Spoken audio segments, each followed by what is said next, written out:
പുതിയ വീഡിയോയിലേക്ക് എല്ലാ കൂട്ടുകാർക്കും സ്വാഗതം. അപ്പോൾ നമുക്ക് മുരിഞ്ഞയും പരിപ്പും കൂടി കറി വെച്ചാലും. അപ്പോൾ നമ്മൾ മുരിഞ്ഞ ഒടിച്ചിട്ടുണ്ട്, പരിപ്പ് വന്നുകൊണ്ടിരിക്കുന്നുണ്ട് കേട്ടോ. അപ്പോൾ നമ്മുടെ മുരിഞ്ഞയൊക്കെ ഊരിൽ കഴിഞ്ഞു. അപ്പോൾ നമ്മൾ രാവിലത്തെ ലൈവ് മുരിഞ്ഞയുടെ ഔഷധ ഗുണങ്ങളെക്കുറിച്ചായിരുന്നു. കുറേയേറെ പേർക്ക് ഉപകാരപ്രദമായി എന്ന് വിചാരിക്കണം. അപ്പോൾ മുരിഞ്ഞ ഊരിലൊക്കെ കഴിഞ്ഞു കേട്ടോ. നമുക്ക് അതിന് വേണ്ട അരപ്പ് തയ്യാറാക്കിയാലോ?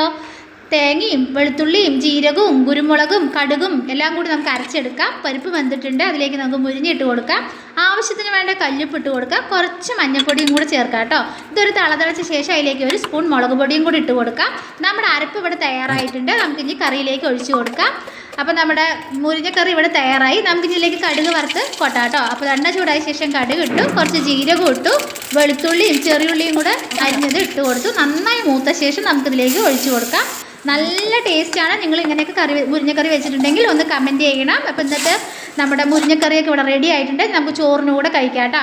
അപ്പോൾ എൻ്റെ വീഡിയോ ഇഷ്ടമായാൽ ഒന്ന് ലൈക്കും കമൻറ്റും ചെയ്യണേ. അപ്പോൾ ഇന്നത്തെ വീഡിയോ ഇത്രയേ ഉള്ളൂ. Bye bye.